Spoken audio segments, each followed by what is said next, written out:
सतगुरुदेव की जय। सर्वसंगत से प्रार्थना है, सत्संग प्रारंभ हो रहा है। कृपया सत्संग स्थल पर शांतिपूर्वक विराजमान होकर के श्रद्धा से सत्संग सुने। परमेश्वर की प्यारी आत्माओं से पुनर्निवेदन है, सत्संग प्रारंभ हो रहा है। कृपया सत्संग स्थल पर शांतिपूर्वक विराजमान होकर के श्रद्धा से सत्संग सुने। सत सही। संत रामपाल जी महाराज एक ऐसे महान संत जिन्होंने अपनी सतभक्ति, तत्व ज्ञान, करुणा और सेवा के बल पर समाज में नई मिसाल कायम की है। संत रामपाल जी महाराज की अगुवाई में उनके सभी सतलोक आश्रमों से समाज कल्याण के अद्भुत कार्यों ने समाज को सुनहरे भविष्य की एक नई उम्मीद दिखाई है। संत रामपाल जी महाराज से नाम दीक्षा लेने के बाद लाखों लोगों की लाइलाज बीमारियां जैसे कैंसर, एड्स आदि ठीक हुई। संत जी के ज्ञान से प्रेरित होकर उनके अनुयायियों ने लाखों यूनिट रक्तदान किया। संत जी ने लाखों बहन बेटियों का दहेज मुक्त विवाह करवाया।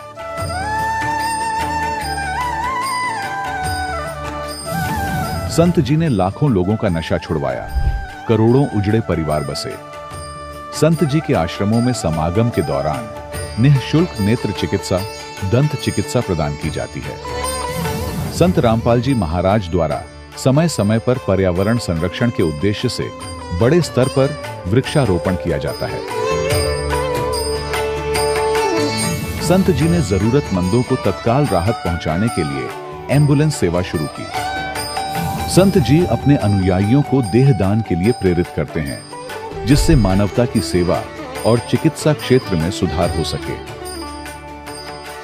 संत रामपाल जी महाराज के सभी आश्रमों में हर रोज निःशुल्क भंडारा आयोजित किया जाता है, जहां हर वर्ग, हर जाति और हर धर्म के लोग एक साथ बैठकर भोजन करते हैं।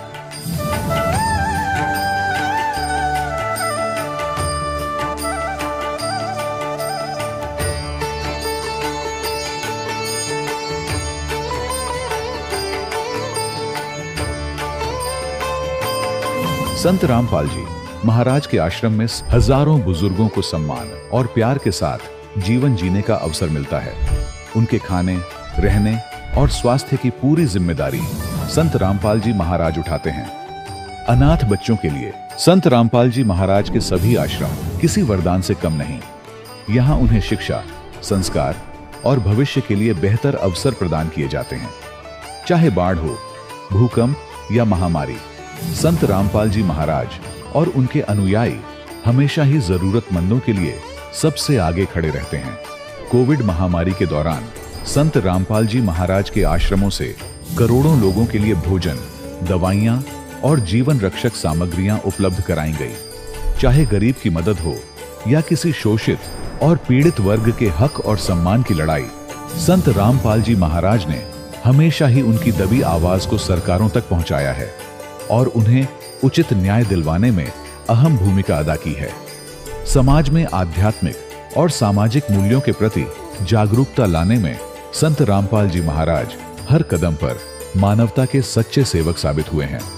संत रामपाल जी महाराज का जीवन हमें सिखाता है कि सच्ची सेवा वही है जो निस्वार्थ भाव से की जाए।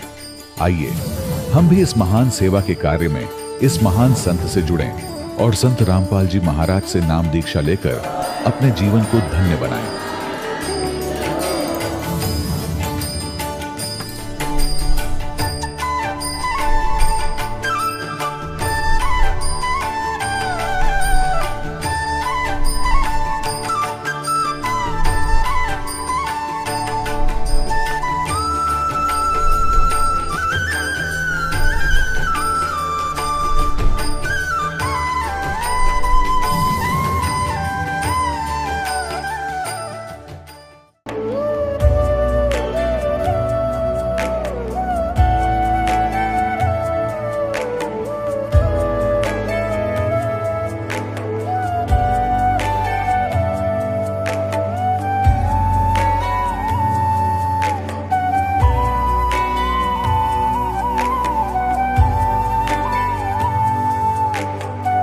पूर्ण परमात्मा पाप कर्म दंड को भी काट सकता है। अभी तक जिस भी संत व महापुरुष से मिले, उन्होंने यही बताया कि पाप कर्म फल भोगने से ही समाप्त होगा। वो प्रभु कौन है जो पाप कर्म को काट देता है? वो काल के बंधन से छुड़वा देता है। उसका क्या नाम है? पूजा की विधि क्या है? कृपया अवश्य सुनिए जगत गुरु तत्वदर्शी संत रामपाल जी महाराज के अमृत वचन।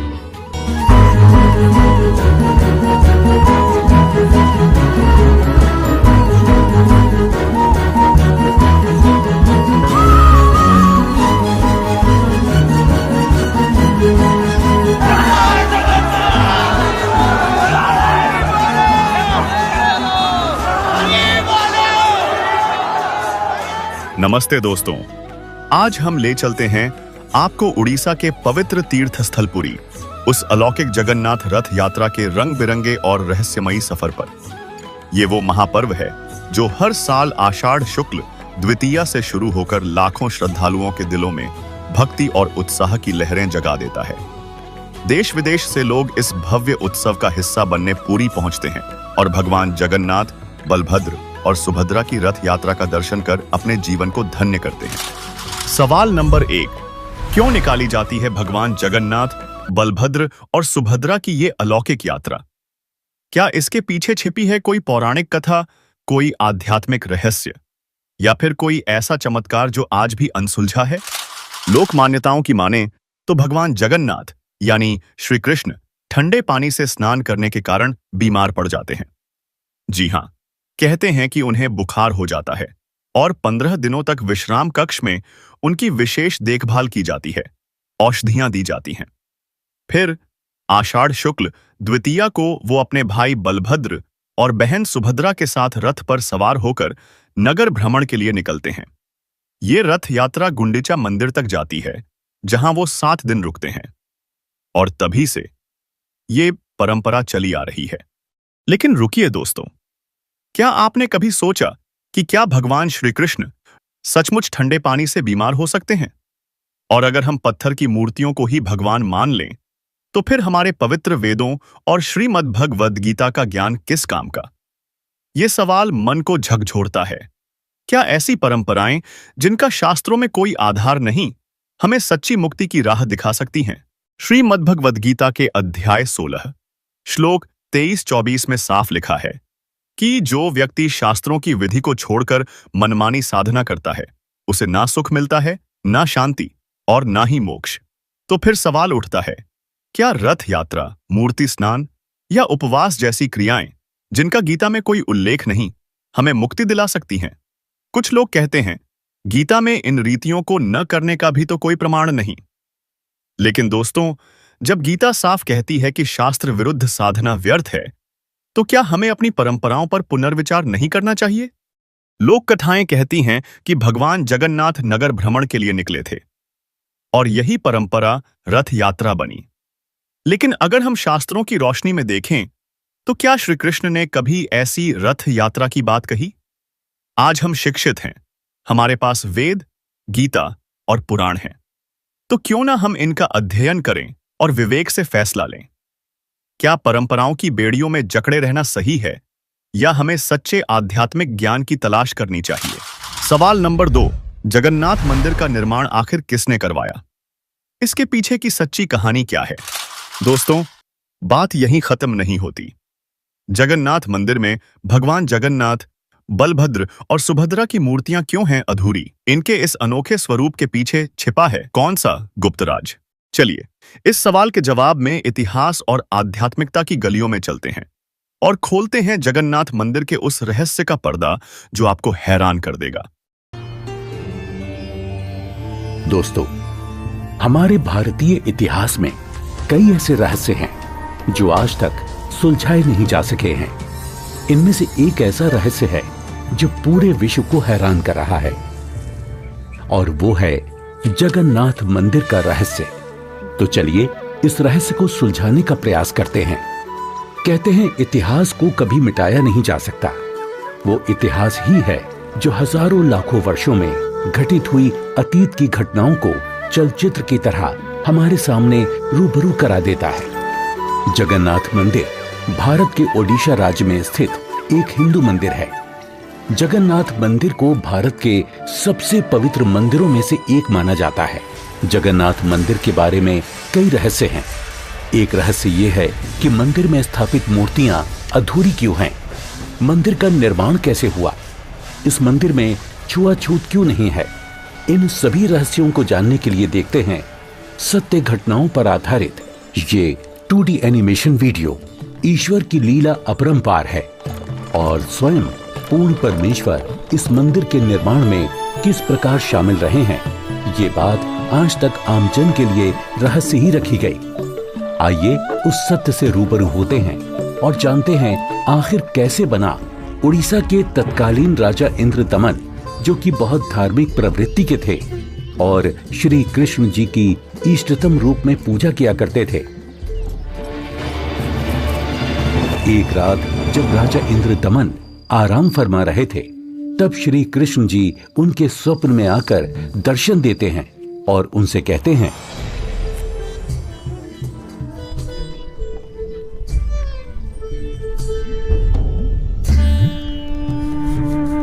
इंद्रदमन,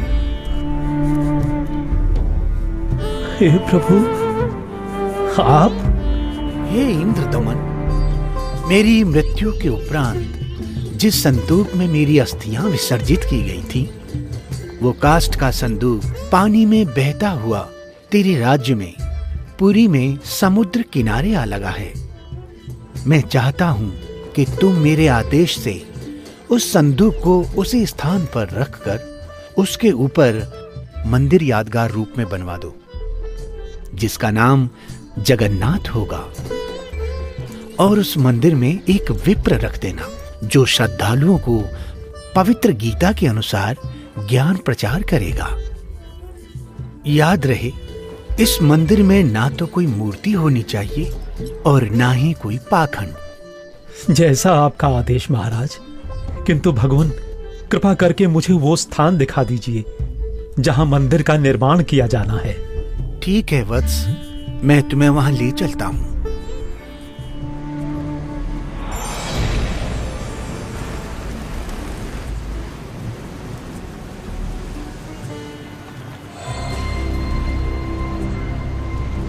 इंद्रदमन, यही वह स्थान है जहां तुम्हें हमारा मंदिर बनाना है।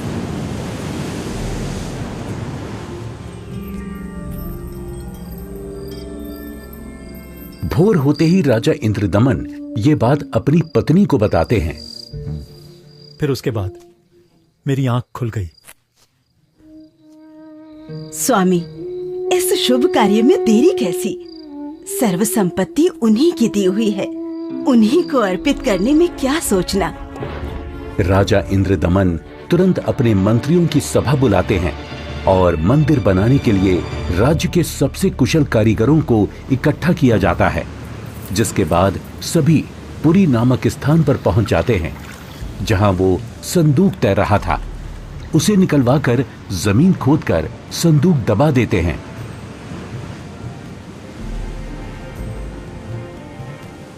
और देखते ही देखते उस संदूक के ऊपर मंदिर बनाने का काम शुरू हो जाता है।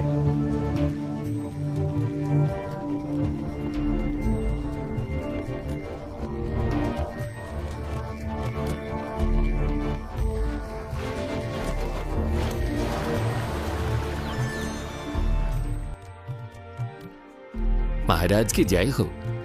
प्रभु श्री कृष्ण जी की दया से मंदिर बनकर तैयार है महाराज। राजन, बहुत सुंदर मंदिर बनकर तैयार हुआ है। सब श्री कृष्ण जी की कृपा। पीछे हट जाओ, पीछे हट जाओ सभी, चलो। समुद्री तूफान आ रहा है। समुद्री लहरें इतनी ऊपर उठकर हमारी तरफ आ रही हैं। लहरें बहुत तेज हैं। भागो, भागो, तूफान आ गया।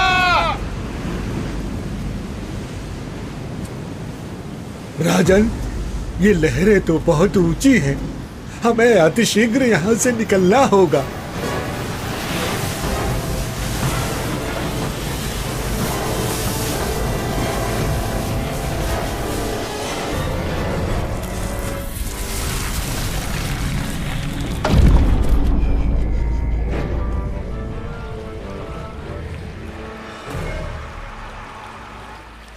हे भगवान, ये क्या अनर्थ हो गया?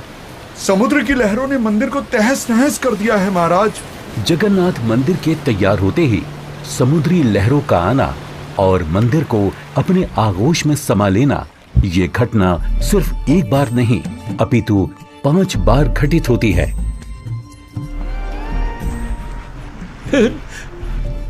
नहीं नहीं, ये नहीं हो सकता। अपने आप को संभालें राजन, हौसला रखें। न जाने समुद्र मुझसे कौन से जन्म का बदला ले रहा है। मैं क्या करूं, कुछ समझ नहीं आ रहा है। राजकोष भी खाली हो चुका है। अब और मंदिर बनवाने का मेरा सामर्थ्य ही नहीं बचा। हे भगवान, यह तुच्छ जीव आपके आदेश का पालन अब नहीं कर पाएगा। मुझे माफ कर देना भगवान, माफ कर देना।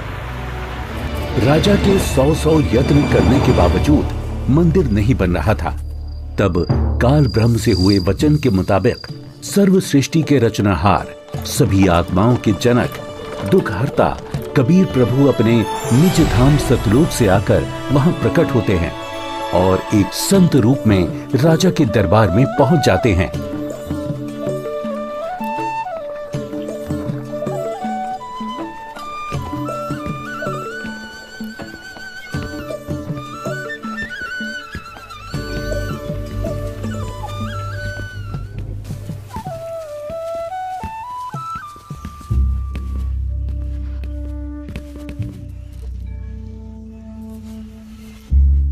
प्रणाम महाराज। प्रणाम। क्या बात है राजन, कैसे उदास बैठे हो? हे महात्मा जी, परमात्मा कृष्ण जी के आदेश से समुद्र किनारे मंदिर का निर्माण करवाया था, किंतु समुद्र ने उसे तोड़ दिया। अब की बार समुद्र नहीं तोड़ेगा, आप मंदिर बनवाओ। क्षमा करें महाराज, मंदिर 5 बार बनवाया है, परंतु 5 बार समुद्र ने उसे तोड़ दिया है। कोई बात नहीं इंद्रदमन, यदि मन बने तो मेरे पास आ जाना। मैं यहीं पास में पहाड़ी पर रहता हूं, वहीं पर मेरी कुटी है।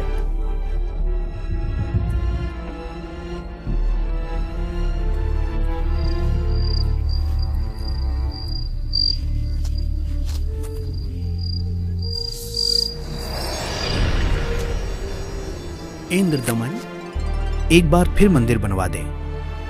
जो तेरे पास संत जी आए थे, तो उन्हीं से सहायता की याचना कर ले। वो कोई मामूली संत नहीं है इंद्रदमन। उनकी भक्ति शक्ति का कोई पार पार नहीं है।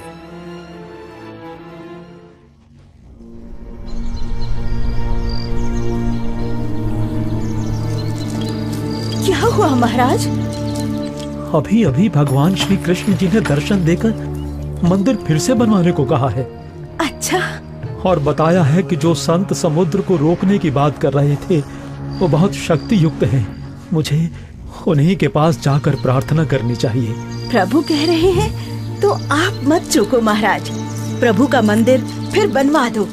बनवाना तो मैं भी चाहता हूँ, किंतु अब तो राजकोष भी खाली हो चुका है। इस वक्त मैं धर्म संकट में फंस चुका हूँ। यदि मंदिर नहीं बनवाऊंगा तो प्रभु अप्रसन्न हो जाएंगे और मंदिर बनवाने के लिए धन भी शेष नहीं रहा। स्वामी, आप चिंतित ना हो।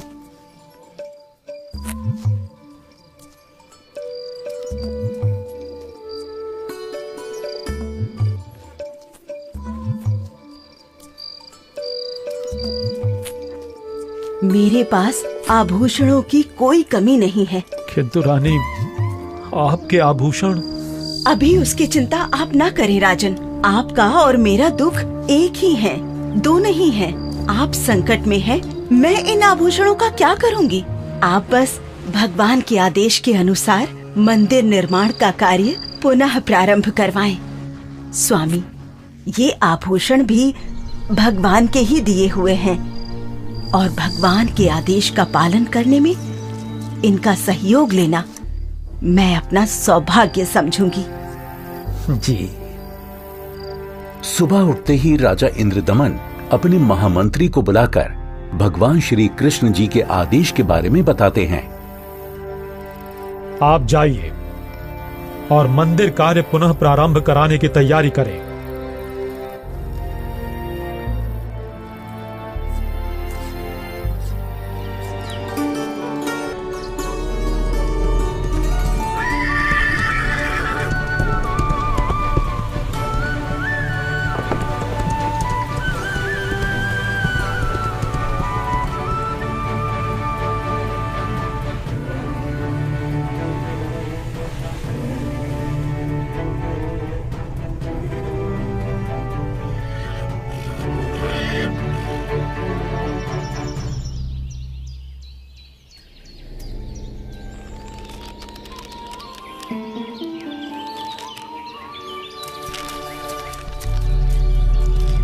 प्रणाम ऋषि जी। कहो इंद्रदमन, कैसे आना हुआ? हे महात्मा, मुझे माफ कर दो। मैंने आप पर विश्वास नहीं किया। स्वप्न में भगवान श्री कृष्ण जी ने बताया है कि आप समर्थ ऋषि हैं। मुझ दीन पर कृपा करो। राजन, जिस ओर से समुद्र हर बार आकर मंदिर को बहा ले जाता है, आप उस ओर एक छोटा सा चबूतरा बनवा दें, जिस पर बैठकर मैं परमात्मा की भक्ति करूंगा। जो आज्ञा महाराज। कुछ समय बाद मंदिर का निर्माण कार्य तकरीबन पूरा हो चुका था। एक दिन राजा स्वयं खड़े होकर निर्माण कार्य देख रहे होते हैं। तभी वहां गोरखनाथ जी आ जाते हैं। प्रणाम स्वीकार करें महात्मन। इंद्रदमन, आप भगवान का इतना सुंदर मंदिर बनवा रहे हैं, किंतु सुना है कि इस मंदिर में कोई मूर्ति नहीं लगा रहे। ऐसा क्यों? मुनिवर क्षमा करें। भगवान श्री कृष्ण ने स्वयं स्वप्न में आकर मुझे मूर्ति लगाने से मना किया है। राजन, सपना तो सपना ही होता है। आपको हमारे आदेश का पालन करना होगा। मंदिर में भगवान कृष्ण की मूर्ति की स्थापना की जाए। हे महात्मन, जैसा आपका आदेश। हाँ, और याद रहे, मूर्ति चंदन की लकड़ी से बनाई जाए।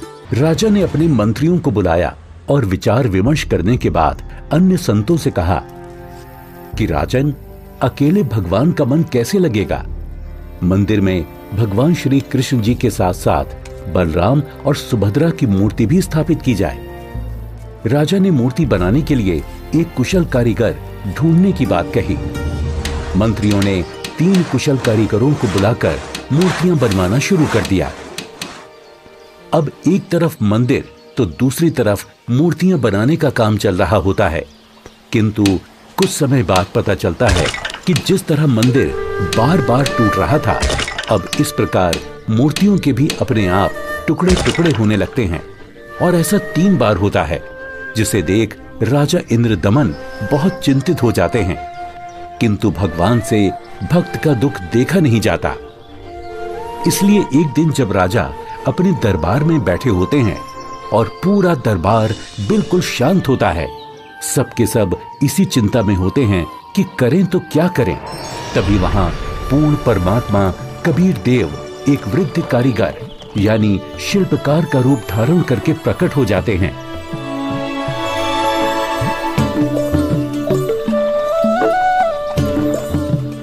राजा से कहो कि मैं एक शिल्पकार हूँ और मूर्ति बनाना बड़े अच्छे से जानता हूँ।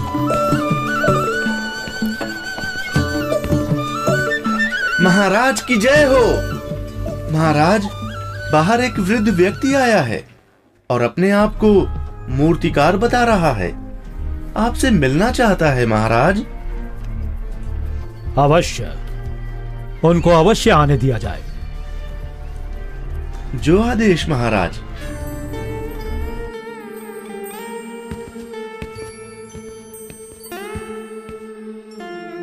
ये कारीगर तो बड़ा अनुभवी लगता है। अवश्य भगवान की ही कोई लीला है। हे राजन, मैंने सुना है कि प्रभु के मंदिर के लिए मूर्तियां पूर्ण रूप से बन नहीं पा रही हैं। जी, आपने बिल्कुल सही सुना है। मैं 80 वर्ष का वृद्ध हो चुका हूँ और मुझे 60 वर्ष का अनुभव है राजन। चंदन की लकड़ी की मूर्ति प्रत्येक कारीगर नहीं बना सकता। यदि आपकी आज्ञा हो तो सेवक उपस्थित है। हे कारीगर, आप मेरे लिए भगवान ही हैं जो कारीगर बनकर आए लगते हो। कृपया आप शीघ्र अतिशीघ्र ही मूर्तियां बना दो। मूर्तियां तो मैं बना दूंगा, किंतु राजन मेरी एक शर्त है। क्या शर्त है आपकी? राजन, मूर्ति बनाने के लिए मुझे एक कमरा चाहिए जिसे अंदर से बंद करके मैं बड़ी स्वच्छता से मूर्ति तैयार करूंगा।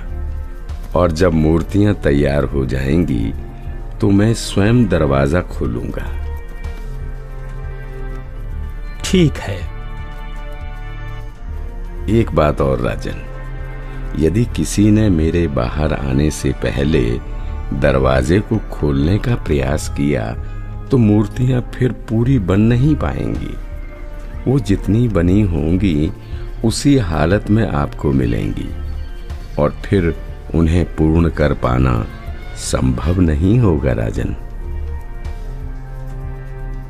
जैसी आपकी इच्छा। मंत्री जी, मूर्तियां बनाने के लिए सब बंदोबस्त किया जाए।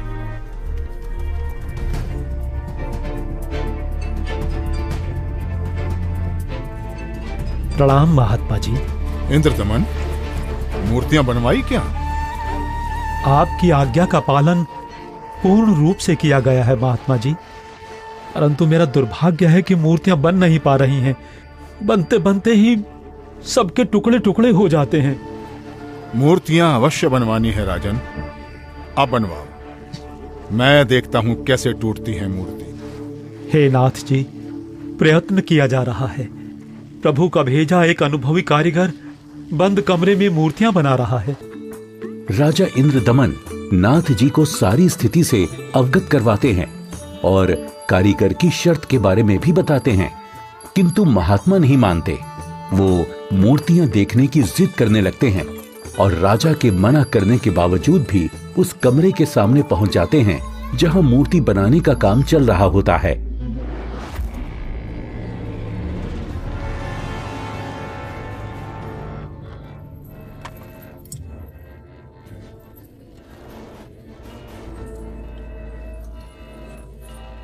कारीगर, दरवाजा खोलो। दरवाजा खोलो कारीगर। मैं कहता हूं दरवाजा खोलो कारीगर, हमें मूर्तियां देखनी हैं। राजन, आप बता रहे हो 80 वर्षीय वृद्ध हैं और 12 दिन से खाना पीना भी नहीं किया है। अब आवाज भी बंद है, कहीं कारीगर मर न गया हो। आप दरवाजे को तोड़वा दीजिए। राजा न चाहते हुए भी नाथ जी के कहने पर दरवाजे को सैनिकों से तुड़वा देते हैं।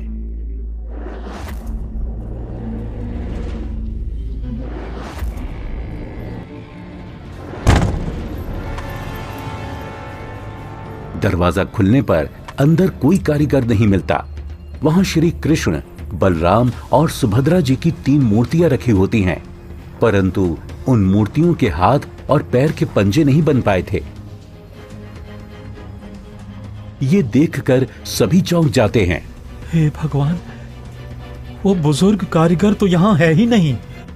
इसका मतलब वो कोई साधारण व्यक्ति नहीं थे, बल्कि स्वयं भगवान ही थे। मंदिर का निर्माण पूरा हो चुका है। अब इन्हीं मूर्तियों को भगवान की इच्छा समझकर मंदिर में स्थापित करवा दो राजन। हो सकता है प्रभु को यही स्वीकार हो। लगता है श्री कृष्ण ही स्वयं मूर्तियां बनाकर गए हैं। मंदिर का निर्माण कार्य संपन्न हो चुका था। अब बारी थी तो मूर्तियों में प्राण प्रतिष्ठा की, जिसके लिए राजा, रानी, मंत्री, महामंत्री और काफी संख्या में पंडित ब्राह्मण मंदिर के सामने पहुंच जाते हैं।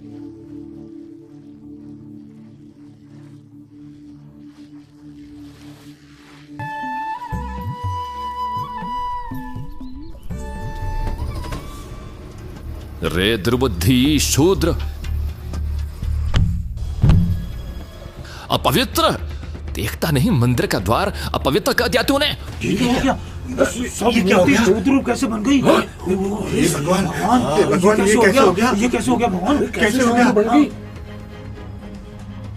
प्रभु क्षुब्ध हो गई हैं क्योंकि मुख्य द्वार को उस शूद्र ने अशुद्ध कर दिया है, इसलिए सब मूर्तियों ने शूद्र रूप धारण कर लिया।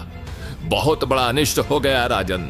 कुछ समय उपरांत देखते ही देखते मूर्तियां अपने वास्तविक रूप में आ जाती हैं, जिसके बाद पंडित कई बार गंगा जल छिड़ककर मूर्तियों को शुद्ध करने का उपक्रम करते हैं।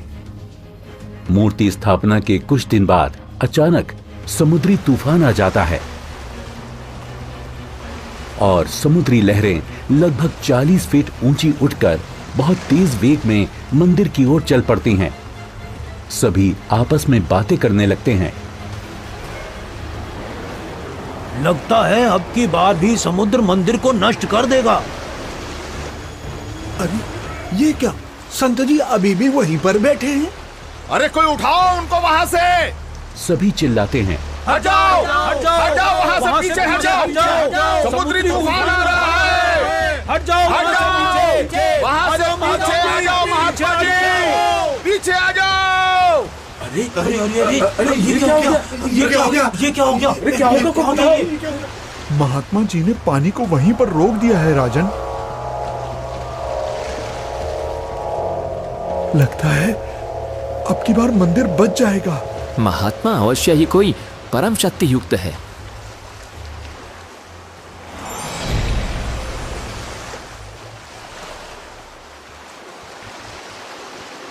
हे भगवान, मुझे रास्ता देने की कृपा करें, मैं मंदिर तोड़ने जाऊंगा। वत्स, ये मंदिर नहीं है।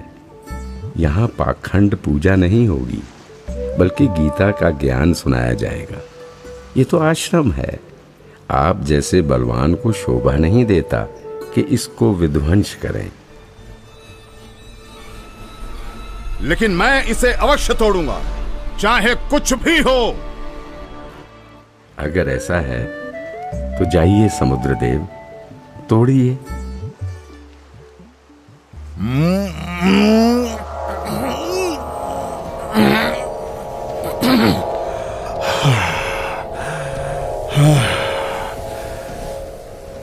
मैं आपकी शक्ति के आगे विवश हूं स्वामी। आपकी शक्ति अपार है।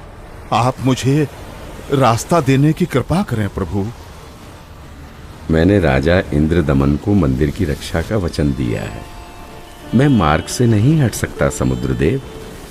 आप ऐसा कुकृत्य क्यों करना चाहते हैं? जब ये कृष्ण त्रेता में श्री राम बनकर आए थे, तब इन्होंने लंका जाने के लिए मुझे अग्नि बाण दिखाए और मुझे भला बुरा कहकर अपमानित कर रास्ता मांगा था। लक्ष्मण, मेरा अग्नि बाण दो। लातों के भूत बातों से नहीं मानते। मैं ये मंदिर तोड़कर उसका प्रतिशोध लेना चाहता हूं। समुद्रदेव, प्रतिशोध तो आप पहले ही ले चुके हो। आपने तो समस्त द्वारिका पहले ही डुबो दी है। जी नहीं, अभी वो पूर्ण रूप से नहीं डूबी। कोई प्रबल शक्ति युक्त संत आने के कारण मेरा वो कार्य भी अधूरा रह गया और वो आधी ही डूब सकी, क्योंकि मुझे वहां पर किसी ने मानो बांध दिया है। वत्स, वहां भी मैं ही पहुंचा था और मैंने ही वो अवशेष बचाया था। अब जा, शेष बची द्वारका को भी डुबो ले, परंतु उस यादगार को छोड़ देना जहां श्री कृष्ण के शरीर का अंतिम संस्कार किया गया था। अन्यथा आने वाले समय में ये भ्रम पैदा होगा कि श्री कृष्ण की मृत्यु ही नहीं हुई। समुद्र, ध्यान देकर सुन। यदि फिर इधर मंदिर तोड़ने आया तो बात ठीक नहीं रहेगी। कबीर परमेश्वर के आदेश से समुद्र लगभग 1.5 किलोमीटर पीछे हट जाता है, जिसे देखकर वहां खड़े राजा, मंत्री, सैनिक और जनता सभी खुशी मनाने लगते हैं और जय जयकार करने लगते हैं संत रूप में आए कबीर परमेश्वर की। महात्मा की जय हो, महात्मा की जय हो, जय हो, जय हो, जय हो, जय हो।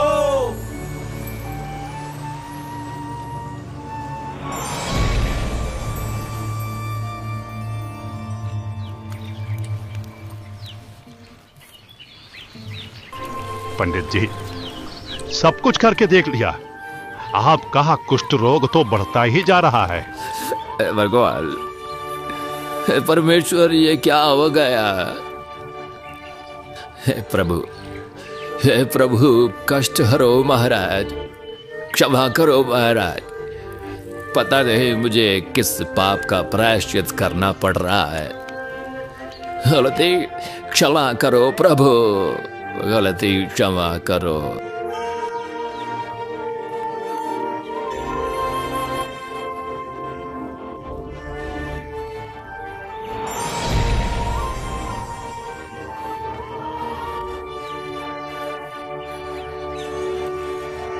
हे भक्त, तूने मुख्य द्वार पर खड़े एक संत को नीच जाति का समझकर धक्का दिया है। क्षमा करो महाराज, आगे से ऐसी भूल कभी नहीं होगी। आपका कष्ट निवारण मैं नहीं कर सकता, ये तो उन्हीं के पास जाकर क्षमा मांगने से और उनके पैर धोकर उस चरणामृत के पान से ही होगा। वो कोई साधारण संत नहीं थे, अपितु कोई परम शक्ति ही शूद्र रूप धारण करके वहां परीक्षा लेने के लिए पहुंची थी। यदि वो आपको हृदय से क्षमा कर देंगे तो ही आपका कष्ट निवारण संभव है, अन्यथा नहीं।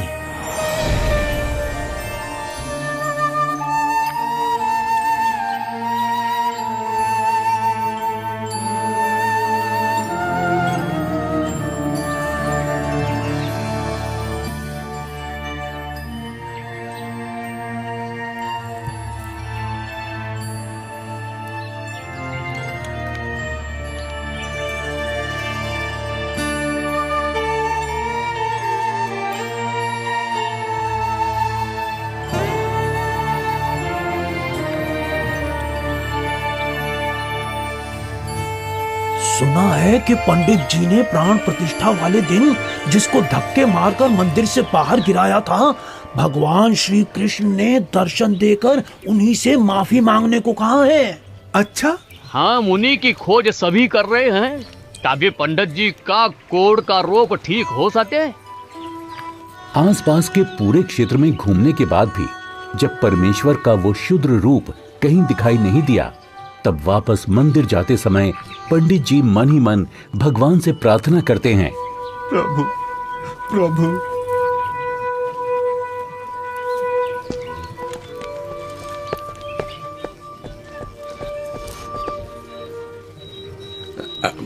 अरे अरे रुकिए पंडित जी, मैं शूद्र हूं, मेरे नजदीक मत आइए, आप भी अशुद्ध हो जाएंगे। आप ऐसा न बोले, मैं बहुत शर्मिंदा हूं भगवान। परवरदिगार, मेरा दोष क्षमा कीजिए, मुझ पर दया कीजिए करुणानिधि। क्या बात है पंडित जी, आप क्यों विलाप कर रहे हैं? महाराज, उस दिन मुझसे बहुत बड़ी भूल हो गई, मुझे क्षमा कर दीजिए प्रभु। ये नीच प्राणी प्रायश्चित करना चाहता है, अपने चरणों का जल देने की कृपा करें जिससे मेरा कोढ़ ठीक हो सके प्रभु।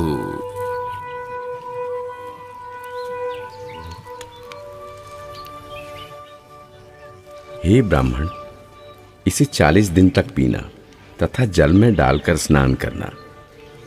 आज से 40वें दिन तुम्हारा कुष्ठ रोग समाप्त हो जाएगा।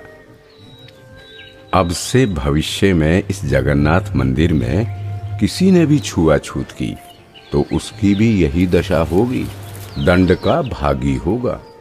जी महाराज, जी महाराज, जी महाराज, इस मंदिर में हम कभी छुआछूत नहीं करेंगे, नहीं करेंगे। आशीर्वाद है बच्चों।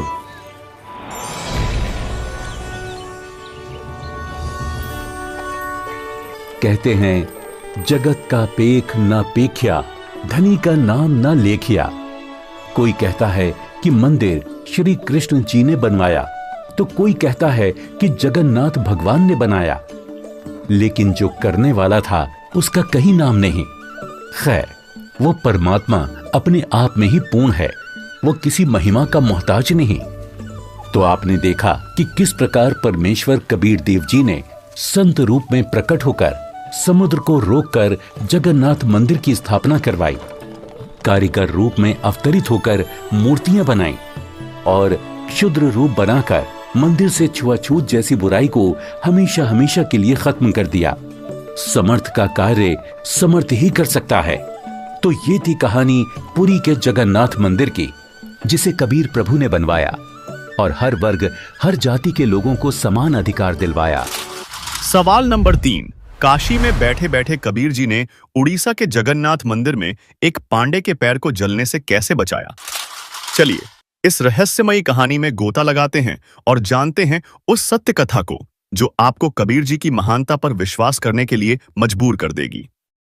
दोस्तों, ये कहानी उस समय की है जब कबीर जी काशी में थे और दिल्ली के सम्राट सिकंदर लोदी काशी नरेश वीर देव सिंह बघेल के दरबार में आए हुए थे।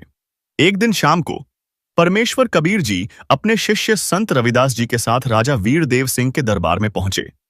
वहां दोनों संतों को सम्मान के साथ उत्तम आसन पर बिठाया गया।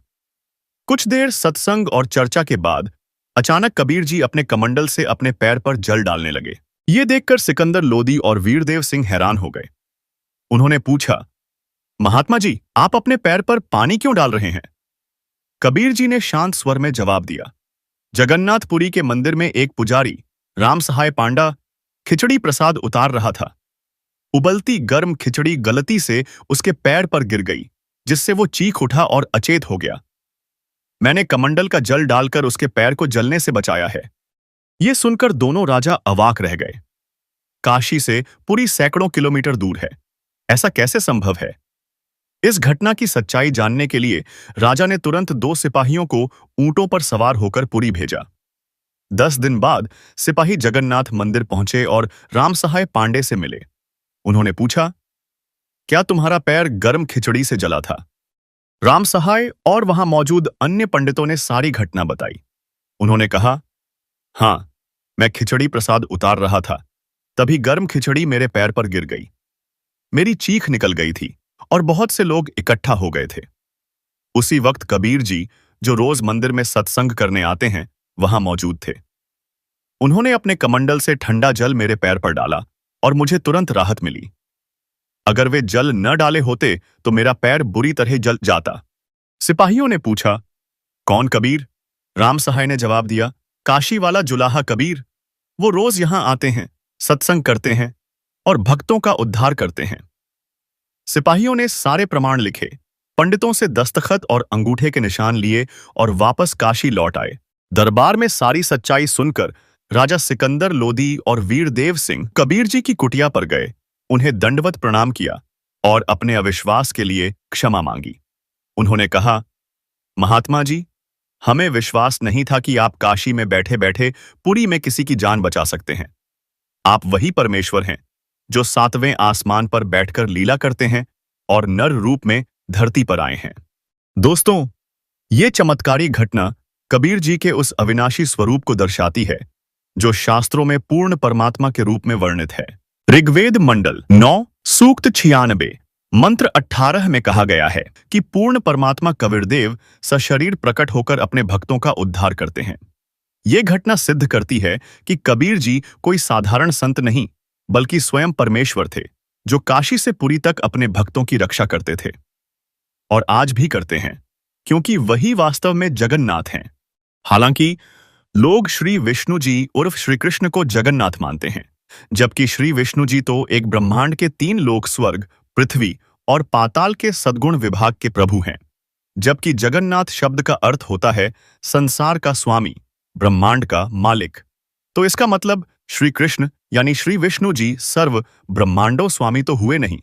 साथ ही संत रामपाल जी महाराज अपने सत्संगों में बताते हैं कि गीता के अध्याय 7 श्लोक 19 में साफ लिखा है, बहूनां जन्मनामन्ते ज्ञानवान् मां प्रपद्यते वासुदेवः सर्वमिति समहात्मा सुदुर्लभः। इसका मतलब है कि बहुत जन्मों के बाद कोई तत्व ज्ञान को प्राप्त पुरुष मुझे भजता है। वासुदेव अर्थात सर्वव्यापक, सर्व ब्रह्मांडों का स्वामी, पूर्ण ब्रह्म ही सब कुछ है। इस प्रकार जो यह जानता है वह महात्मा अत्यंत दुर्लभ है। लेकिन यहां ट्विस्ट है। यह पूर्ण ब्रह्म कोई और नहीं बल्कि वह परमेश्वर है, जिसके बारे में लोग सदियों से गलतफहमी में जी रहे हैं। गीता में ही अध्याय 15 श्लोक 16 में बताया गया कि इस लोक में दो पुरुष हैं, क्षर पुरुष ब्रह्म और अक्षर पुरुष परब्रह्म। ये दोनों नाशवान हैं। फिर श्लोक 17 में खुलासा किया गया है कि उत्तम पुरुष यानी परमात्मा कोई और है, जो तीनों लोकों में प्रवेश कर सबका पालन पोषण करता है और अविनाशी है। गीता के अध्याय 8 श्लोक 3 में इसे परम अक्षर ब्रह्म कहा गया। श्रीमद् भागवत पुराण के स्कंध 10 अध्याय 51 श्लोक 41 में खुद श्री कृष्ण कहते हैं, मैं वासुदेव का पुत्र हूं, इसलिए लोग मुझे वासुदेव कहते हैं। यानी श्री कृष्ण तो विष्णु जी के अवतार हैं, जो एक ब्रह्मांड के 3 लोकों स्वर्ग, पृथ्वी और पाताल के सतोगुण प्रभु हैं। लेकिन पूर्ण परमात्मा यानी असली वासुदेव वह है जो सारे ब्रह्मांडों का मालिक है, सृष्टि का रचनहार, जगन्नाथ है। गीता के अध्याय 15 श्लोक 4 में गीता ज्ञानदाता कहता है कि वह परम अक्षर ब्रह्म यानी सनातन पूर्ण परमात्मा, जिससे सृष्टि की शुरुआत हुई, वही असली नारायण है। लेकिन क्या हमने इस सत्य को समझने की कोशिश की, या बस मंदिरों में घंटियां बजाकर अपने कर्तव्य की इतिश्री कर ली? वेदों में भी यही बात दोहराई गई है। ऋग्वेद मंडल 1 सूक्त 1 मंत्र 5 में कहा गया कि साधकों के लिए पूजा योग्य अविनाशी सृष्टि रचनहार कबीरदेव है, जो विचित्र तेजोमय शरीर में प्रकट होता है। ऋग्वेद मंडल 9 सूक्त 94 मंत्र 3 में बताया गया कि कबीरदेव यानी कबीर परमेश्वर सतभक्ति का आधार है, जिसकी शक्ति सारे ब्रह्मांडों में सर्वोच्च है। अथर्ववेद कांड 4 अनुवाक 1 मंत्र 7 में भी यही कबीर परमेश्वर अविनाशी जगत पिता साधकों को सतलोक ले जाने वाला बताया गया। सामवेद मंत्र 920 और 1094 में कबीर साहेब को सृष्टि रचनहार, पापनाशक और सुखदायक पालनकर्ता कहा गया। यहां तक कि कुरान शरीफ की सूरत फुरकानी 25 आयत 52 से 59 और ऑर्थोडॉक्स जूइश बाइबल इयोव 36:5 में भी साफ है कि 6 दिन में सृष्टि रचकर 7वें दिन तख्त पर विराजमान होने वाला सर्वशक्तिमान कबीर ही है। श्री गुरु ग्रंथ साहिब में भी यही कहा गया है, यह कर्ज गुफ्तम पेश तो दर कून करतार, हक्का कबीर करीम तू बे अब परवरदिगार। यानी कबीर ही सृष्टि रचनहार, निर्विकार और दयालु प्रभु हैं। संत गरीबदास जी कहते हैं, अनंत कोटि ब्रह्मांड का एक रति नहीं भार, सतगुरु पुरुष कबीर हैं, कुल के सृजनहार। संत दादू जी कहते हैं, जिन मोकु निज नाम दिया सोई सतगुरु हमार, दादू दूसरा कोये नहीं, कबीर सृजनहार। नानक जी ने भाई बाले वाली जन्म साखी में कहा, खालक आदम सिर जिया, आलम बड़ा कबीर, कायम दायम कुदरती सिर पीरान दे पीर, सजदे करे खुदाई नू आलम बड़ा कबीर। यानी बाबा आदम को बनाने वाला भी कबीर ही है, जो सृष्टि का सबसे बड़ा खुदा है। तो दर्शकों, चारों धर्मों के शास्त्र और संतों की वाणी चीख चीख कर कह रही है कि सर्व सृष्टि का रचनहार, सभी ब्रह्मांडों का पालक, असली जगन्नाथ और वासुदेव कोई और नहीं बल्कि कबीर परमात्मा है। अब सुनिए संत रामपाल जी महाराज के मुखारबिंद से करीब 600 साल पुरानी एक अद्भुत घटना, जो प्रमाणित करती है कि कबीर साहेब ही असली जगन्नाथ हैं। यह घटना काशी नरेश वीरदेव सिंह बघेल से जुड़ी है। एक दिन कबीर साहेब वीरदेव सिंह के पास चले गए और कहने लगे, भाई आज तुझे सार नाम दूंगा। कि अच्छा महाराज, बड़ी दया हुई, ओह तो मेरे भाग खुल गए। परमात्मा कबीर जी ने कहा कि इस सारनाम देते समय मुझे एक 7 हाथ का 20-21 फुट लंबा एक कपड़ा चाहिएगा, स्वच्छ, एक धोती सफेद कति निर्मल अनयूज्ड। कबीर साहब और वीर सिंह राजा था, कहने लगे जी थान के थान मंगा दूंगा। परमात्मा कबीर जी बोले नहीं, जो कपड़ा मुझे सारनाम देने के लिए आवश्यकता पड़ेगी आपके लिए, वो आपकी गुरु बहन है, एक चंद्रप्रभा नाम की पंडितानी है, और वो विधवा है आपकी काशी नगरी में, उस मोहल्ले में उसकी एक पुत्री है, और उसने वह साड़ी अपने ही बगीचे में, वह धोती अपने ही आंगन में कपास का पौधा बोया बाड़ी है, और गंगा का जल मटके में भर भर कर लाकर वो बाड़ी के पौधे सींचे हैं भाई।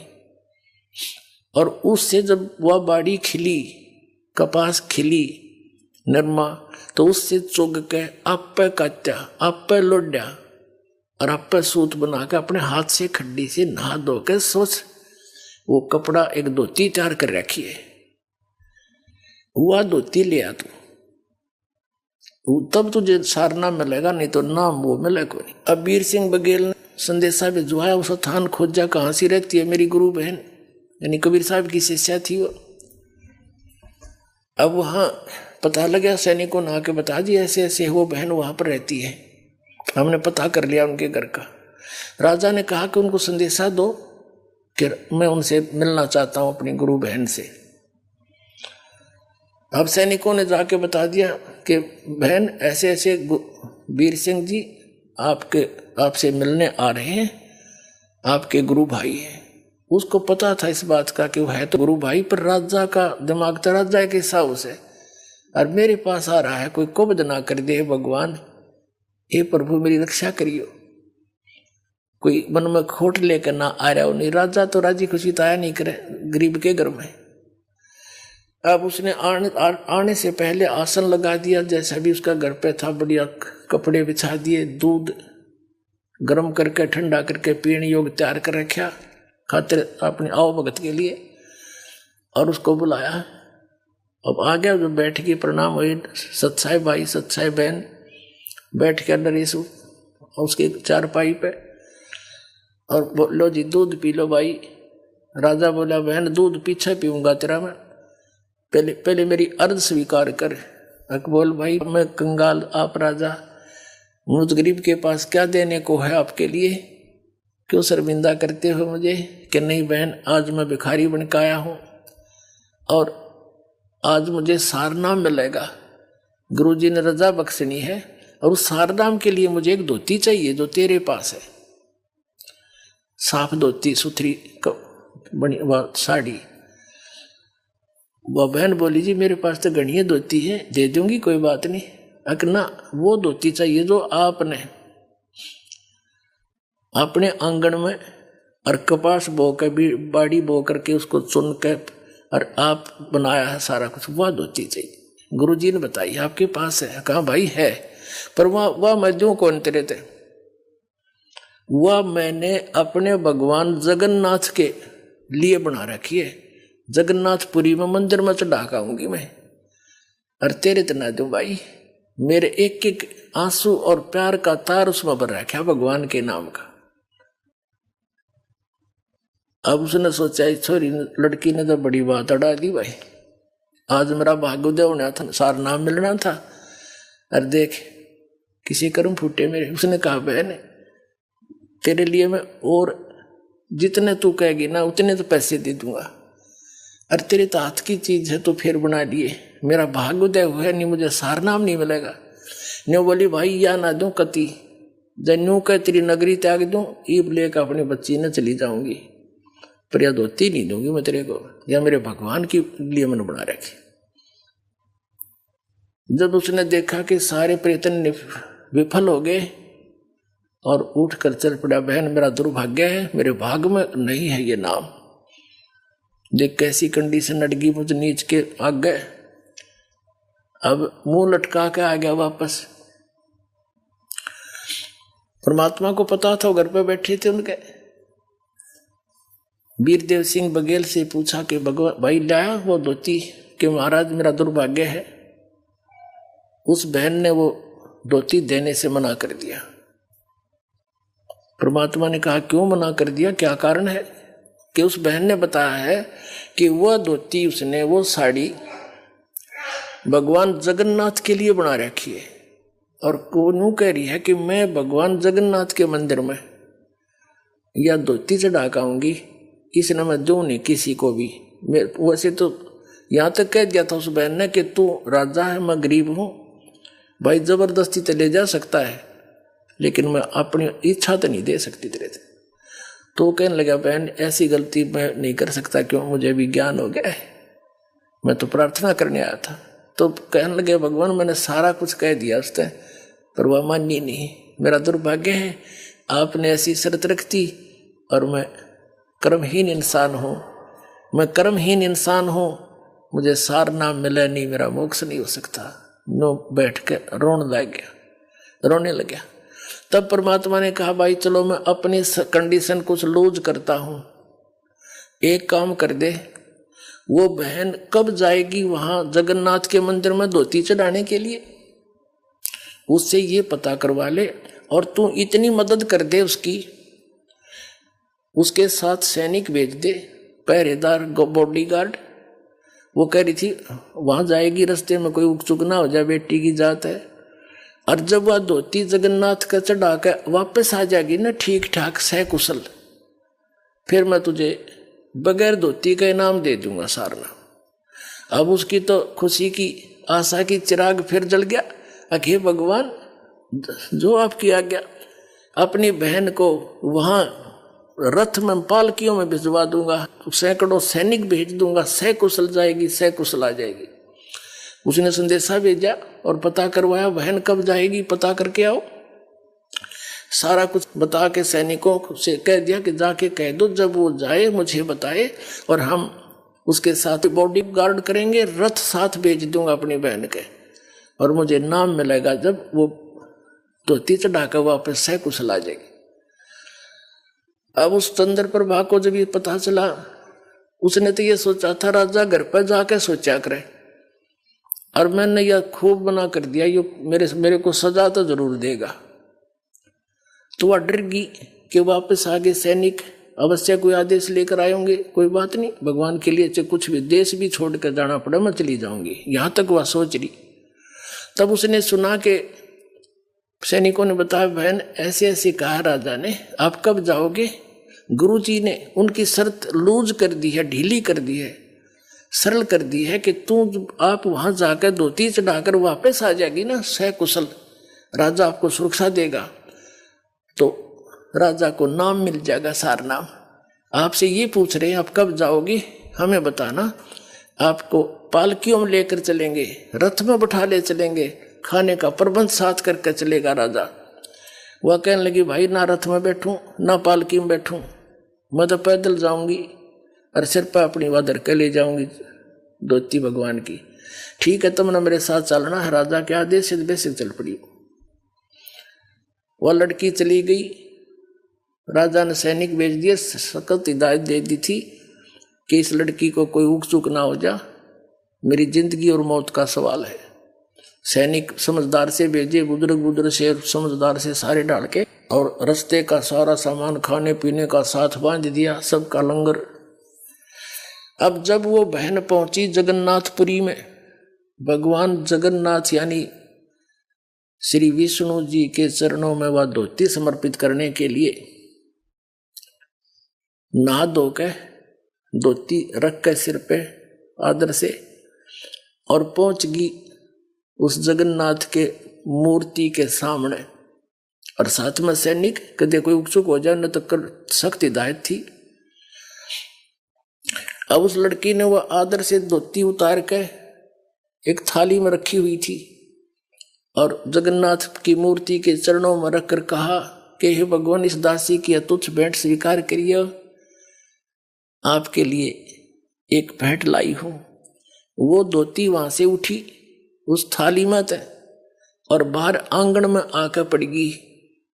आकाशवाणी हुई कि मूर्ख, जगन्नाथ बैठा काशी में और तू धक्के खान आई यहाँ पर इस मंदिर में। उस जाकर उस जगन्नाथ को दे दिया धोती, तेरे कर्म बनाना चाहती है, वो कबीर जगन्नाथ है। आकाशवाणी हुई।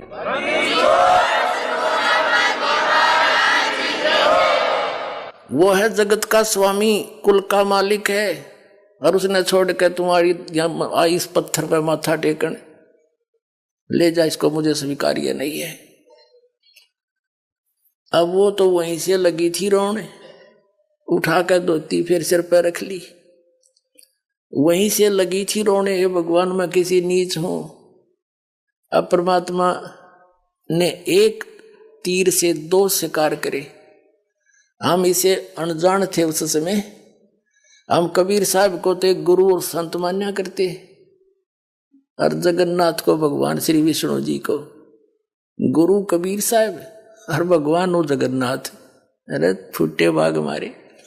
और राजा वीर सिंह के अंदर भी इतनी श्रद्धा ना थी, वो ठीक सा भगत था, पिछले संस्कार अच्छे थे, और जब उसको भी सार नाम के योग बनाना था मालिक ने, क्यों जब तक कहते हैं गुरु मानुष कर जानते ते नर कहिए अंध, वो दुखी संसार में आ गए यम के फंद। राजा भी कबीर साहब को तो एक संत मानने था, विष्णु जी और इनको ही भगवान मान रहा था, निराकार को, क्योंकि हम भगवान कबीर साहब ज्ञान देते रहे, सारा कुछ करते रहे, चमत्कार भी दिखाते रहे जो भगवान किया करता है, लेकिन हमारी बुद्धि उस रंग से हटी नहीं, क्योंकि हम शिक्षित नहीं थे। अब वो लड़की वापस आई, पहले गई कबीर साहब की कुटिया में, वहां से पता चला कि उस दिन भी परमात्मा 10-15 दिन के बाद फिर उसके वीर सिंह के उसमें दरबार में बैठे थे घर पे। पता था मालिक को कि आज आवेगी, वह धक्के खान गई थी। वहां से पता चला कि कबीर साहब तो वीर सिंह के घर गए हैं परमात्मा जी। वह लड़की वहीं पहुंची रोती हुई, इतनी बुरी तरह रो, कपड़े भीज रहे आंसुओं से, और वह धोती धर के चरणों में कबीर परमात्मा के इसी बुरी तरह रोए, मुंह तो जुबान नहीं निकला उसके, बोला नहीं जा, कंठ रुंध गया। अब वीर सिंह ने चिंता होगी कि इस लड़की को किसी ने कुछ कह दिया, और ये सैनिक साथ मरे थे, इन्हें क्यों नहीं ध्यान रखा, मेरी तो इज्जत का नाश कर दिया, मुझे सार नाम नहीं मिले। उन सैनिकों को बुलाया एक साइड में, और अन्य कमियों की तो मर गए थे, तुम क्या हो गया इस बहन को? तब वो किसी ने क्या कह दिया इसको, तुम्हें कहा था सुरक्षित लाना। तब उन्होंने कहा महाराज किसी ने कुछ नहीं कहा, हम साथ थे वहां से यहाँ तक। उन्होंने सारी घटना बताई कि इसने जाकर के बहन ने धोती चढ़ाई मंदिर में, धोती वहां से उठी और बाहर पड़ी मैदान में आके आंगन में। आकाशवाणी हुई कि भगवान तक काशी में बैठा कबीर, वो है जगन्नाथ, उसको दिया धोतियां धक्के खाना आई तो इस मंदिर मत पत्थर में, या दब से रोने लाग रही है ये बैठे भगवान। फिर वीर सिंह भी चरणों में पड़ गया, रो बुरी तरह, भगवान मेरी चौंध टूट गई, आप तो मालिक हो, आप समर्थ हो। तब परमात्मा ने उन दोनों को नाम दिया, पहला नाम दिया, दोबारा सतनाम कि अब शुरू करो, अब भक्ति के योग बनोगे। अब तो तुम ड्रामा कर रहे थे।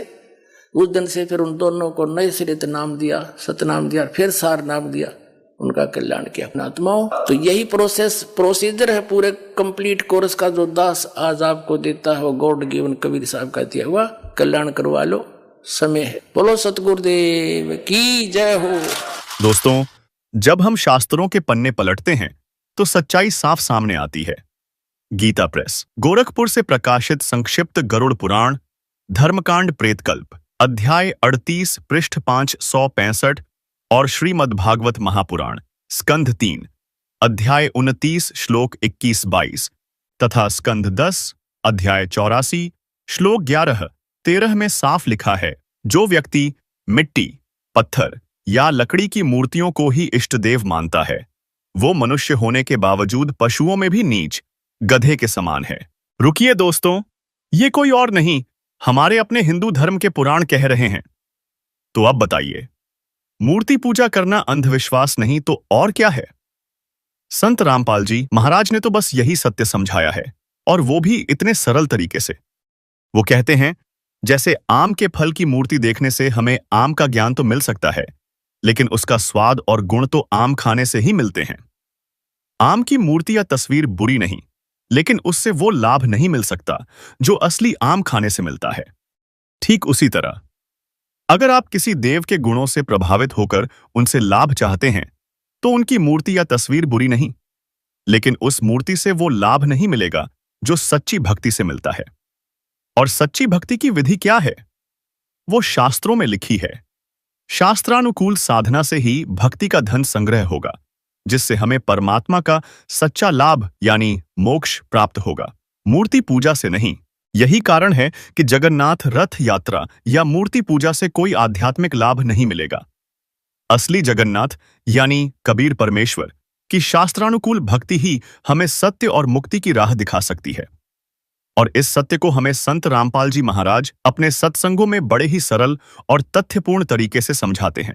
दोस्तों, आज हमने पुरी की जगन्नाथ रथ यात्रा के रंग बिरंगे पर्व को जाना, इसके पीछे की पौराणिक कथाओं को समझा और संत रामपाल जी के बताए ज्ञान के अनुसार जगन्नाथ मंदिर के उन रहस्यों का पर्दा उठाया जो सदियों से लोगों के मन में कौतूहल जगाते आए हैं। साथ ही हमने उस चमत्कारी घटना को जाना जिसमें काशी में बैठे परमेश्वर कबीर जी ने पुरी के एक पुजारी की जान बचाकर अपनी अलौकिक शक्ति का परिचय दिया। संत रामपाल जी महाराज ने हमें यही समझाया कि असली जगन्नाथ यानी सृष्टि रचनहार कबीर परमेश्वर की भक्ति ही हमें मोक्ष का मार्ग दिखा सकती है। तो आइए इस एपिसोड को देखने के बाद हम अपने मन में उठे सवालों का जवाब तलाशें, जो आपको संत रामपाल जी महाराज के सत्संगों को देखने से मिलेगा। इसके लिए आप संत रामपाल जी महाराज YouTube चैनल अवश्य देखें और सच्चे आध्यात्मिक ज्ञान की ओर बढ़ें। आइए अब सुनते हैं संत रामपाल जी महाराज से नाम दीक्षा लेकर सतभक्ति करके अद्भुत लाभ प्राप्त करने वाले अनुयायी के विचार। दर्शकों, जब कोई व्यक्ति सुख और शांति की चाह में अपने धर्म में प्रचलित हर संभव भक्ति साधना को अपनाता है, लेकिन तमाम प्रयासों के बावजूद भी जब उसे कोई वास्तविक लाभ नहीं मिलता तो वह अंदर से टूटने लगता है। दर्शकों, ऐसी ही कुछ कहानी थी राजस्थान के रहने वाले राजेंद्र जी की। राजेंद्र जी ने अपने धर्म में प्रचलित सभी प्रकार की भक्ति साधनाएं अपनाई और अनेकों धर्म गुरुओं का सहारा भी लिया, लेकिन अफसोस उन्हें हर जगह से सिर्फ निराशा ही मिली। लेकिन दर्शकों, आज राजेंद्र जी का कहना है कि जब से मैंने संत रामपाल जी महाराज की शरण ग्रहण की और उनके द्वारा बताए गए शास्त्रानुकूल भक्ति मार्ग को अपनाया, तब से मेरे जीवन में अद्भुत परिवर्तन आया है। न केवल मेरा बल्कि मेरे पूरे परिवार का जीवन पूरी तरह बदल चुका है। तो दर्शकों, राजेंद्र जी ऐसा क्यों कह रहे हैं? आखिर इसके पीछे की सच्चाई क्या है? आइए सुनते हैं राजेंद्र जी की कहानी उन्हीं की जुबानी। नमस्कार सर। सच साहेब। क्या शुभ नाम है सर आपका? राजेंद्र दास। राजेंद्र दास जी, कहाँ से आए आप? राजस्थान, जिला तहसील झुंझुनू, समझपुर। सर क्या काम करते हैं आप? आर्मी से रिटायर हूँ, जीवन बीमा का काम करता हूँ। सर, संत रामपाल जी महाराज से नाम दीक्षा लेने से पहले आप क्या भक्ति करते थे?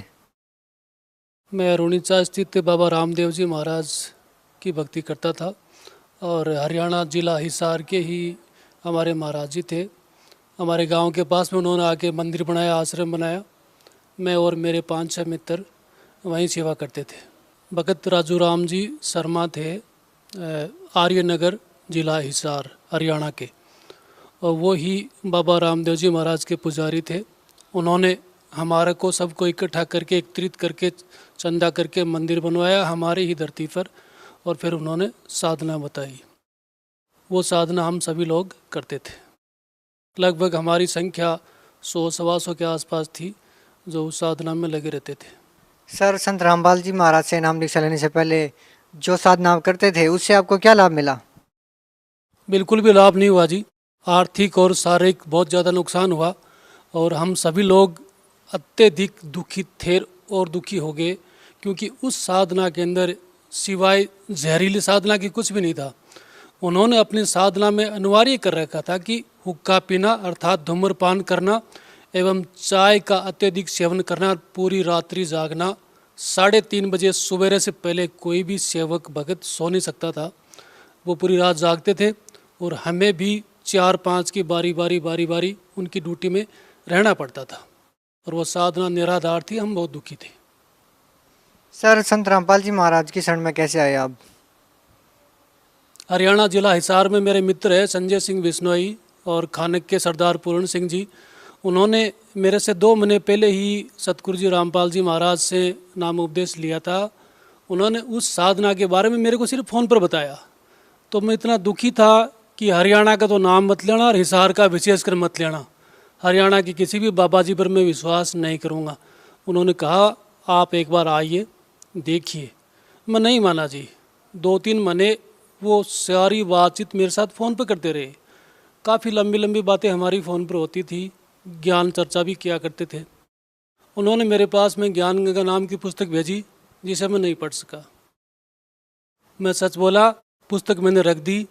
उन्होंने कहा कि चैनल पर हमारे गुरुजी का सत्संग आ रहा है, वो तो देख लो। मैंने ऑन किया, सत्संग सुना, सच्चा ज्ञान सुना। उसके बाद में 15 दिन तक लगातार मैं सत्संग सुनता रहा। 16वें दिन में सीधा आश्रम उनके साथ लेके गया और आश्रम में जाके सतगुरु जी रामपाल जी महाराज के शरण गया, नाम उपदेश लिया। सर, संत रामपाल जी महाराज की शरण में जाने से आपको क्या लाभ हुआ?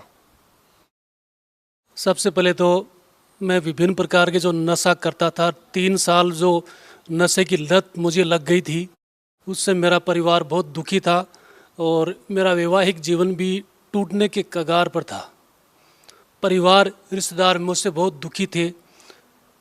मैं जो कर रहा था वो एक निराधार पाप था और गलत था। मेरे बच्चे बहुत परेशान थे, उनकी पढ़ाई बाधित होती थी और मैं बहुत परेशान था, लेकिन मैं उसको छोड़ नहीं पा रहा था। वहाँ जाने के बाद में मेरे सभी प्रकार के नशे, इवन धूम्रपान जो मैं अत्यधिक तौर पर करने लग गया था, और 1 साल के अंदर मेरे शरीर का 12 किलो वजन कमज़ोर हो गया था। मैं इतना शरीर दुबला पतला हो गया था कि दोस्तों रिश्तेदारों ने पहचानना भी बंद कर दिया था। वो लाभ हुआ। उसके बाद में मेरे बच्चों की शिक्षा सही दिशा में चली और मेरे बड़े बेटे का दिल्ली यूनिवर्सिटी में एडमिशन मिल गया। उनकी पढ़ाई सुचारू रूप से चलने लगी। इससे परिवार में जो अनबन थी वो समाप्त होगी और मेरा गृहस्थी जीवन सही तरीके पर चलने लग गया जी। आर्थिक दबाव भी काफ़ी आ गया था, कुछ गलत फैसलों की वजह से, कुछ गलत व्यवसाय की वजह से।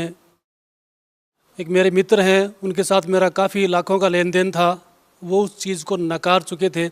उसके बाद में मैं अपनी भक्ति मार्ग पर लगा रहा। उसने मुझे कुछ चेक दे रखे थे, वो चेक मैंने बाउंस ना करवा के उसके घर जाके उसके पिताजी के सामने उसके वापस कर दिए कि भैया अगर तेरा मन माने, तेरी इच्छा हो तो मेरा पैसा दे देना, नहीं मैं तेरे पास किसी प्रकार की कोई न्यायिक प्रक्रिया नहीं करना चाहता। उसने उस समय तो मना कर दिया, लेकिन 6 महीने बाद में खुद ही वो मेरे घर पे आया और मेरा पूरा पैसा उसने वापस लौटाया।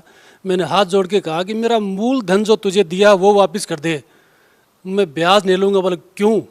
क्योंकि मैं संत रामपाल जी महाराज का शिष्य बन चुका हूँ, उनमें एक कुरीति में शामिल होता है, मुझे मेरा मूल धन वापस कर दे। उसने राजी राजी मेरा मूल धन किया और उसके बाद में ज्ञान गंगा पुस्तक मुझसे लेके गया। आज वो इसी संगत में बैठा मेरे साथ है, मेरा सहयोगी है और अपनी सतभक्ति कर रहा है। जिस प्रकार से आपके चैनल के माध्यम से मैं स्पष्ट कर दूं कि इतना हम राजस्थान के धरती पर जितने भी देवी देवताओं के स्थान हैं लगभग मैं हर जगह घूम लिया, इतना ज़्यादा घुमा कि मैं सोच भी नहीं सकता। लगभग हमारा 30 दिन में 25 दिन यात्रा में गुजरता था। इससे हमारा समय और धन दोनों ही बर्बाद होते थे और उसका नतीजा कुछ भी नहीं निकलता था। अब अपने घर के काम करते हैं, मेरी जो जिम्मेदारी है उनका निर्वह करता हूँ और राजी खुशी अपने परिवार में अपनी भक्ति का सत्मार्ग करता हूँ। जितनी भी कुरीतियाँ थी उनको त्याग चुका हूँ। इवन मेरा परिवार भी इन चीज़ों को छोड़ चुका है और अपना सत्मार्ग सच्ची साधना करता आ रहा हूँ जी। सर, राजस्थान में भी हजारों लाखों धर्मगुरु हैं, उन सबको छोड़ के आप संत रामपाल जी महाराज की शरण में क्यों गए? बिल्कुल जी, पूर्णतया साफ है। असली और नकली की पहचान करने टाइम नहीं लगता। आपके चैनल के माध्यम से मैंने सत्संग सुना, उसके बाद में पवित्र पुस्तक ज्ञान गंगा, जो कि जिसे हम कहें कि एक ज्ञान का परमाणु बम जैसा है, एक बार जीव पढ़ेगा तो पूरी साधना स्वतः ही प्रमाणित हो जाएगी। जो सत्संग मेरे गुरुजी आपके चैनल के माध्यम से सुना रहे हैं और जो पहले मैंने सुना था शिष्य बनने से पहले, वो पूर्णतया एक एक शब्द प्रमाणित और गारंटी के साथ पूर्णतया सच्चा था और जिसको अपनाने के बाद मुझे कोई कष्ट नहीं हुआ। साफ साफ आसान भक्ति है, आसान साधना है। किसी भी जॉब को कर रहे हो, आप किसान हो, मजदूर हो, इवन एक ड्राइवर हो, दुकानदार हो, किसी भी जॉब को आप फॉलो कर रहे हो, इसमें दिक्कत नहीं होती है। ये बहुत ही सरल, आसान और पवित्र सच्ची साधना है। इसको करने में कोई दिक्कत नहीं है जी। इसलिए मैंने अपने गुरुजी के ज्ञान को अपनाया और उसी को फॉलो कर रहा हूँ, करता रहूँगा जी। सर, भगत समाज को क्या संदेश देना चाहते हैं आप? जी, उसके लिए तो मैं अधिकृत नहीं हूँ। मैं तो सिर्फ एक निवेदन करना चाहता हूँ कि आपके पास में दोनों ऑप्शन है।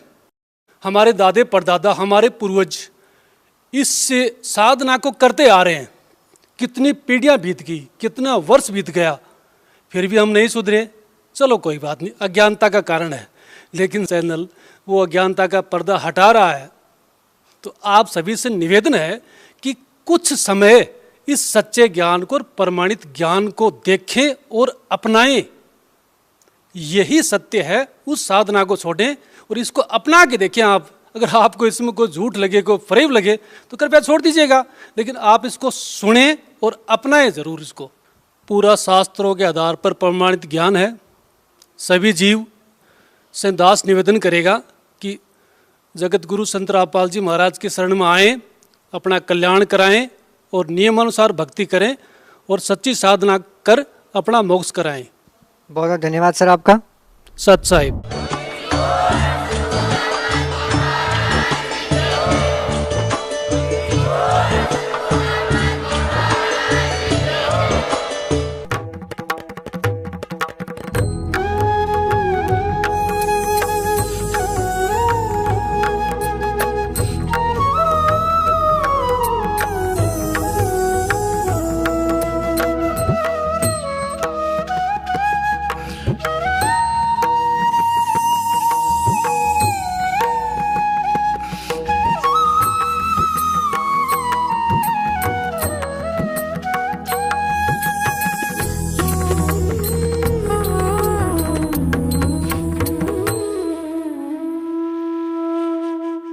आप सुन रहे थे जगत गुरु तत्वदर्शी संत रामपाल जी महाराज जी के मंगल प्रवचन। अधिक जानकारी के लिए विजिट कीजिए हमारी वेबसाइट www.jagatgururampalji.org। संत रामपाल जी महाराज जी के शुभ आशीर्वाद से पूरे विश्व भर में 500 से भी ज्यादा नाम दीक्षा केंद्र हैं, जिन पर संत रामपाल जी महाराज जी द्वारा ऑनलाइन निशुल्क नाम दीक्षा दी जा रही है। अपने नजदीकी नाम दीक्षा केंद्र का पता करने के लिए संपर्क करें 8222880541।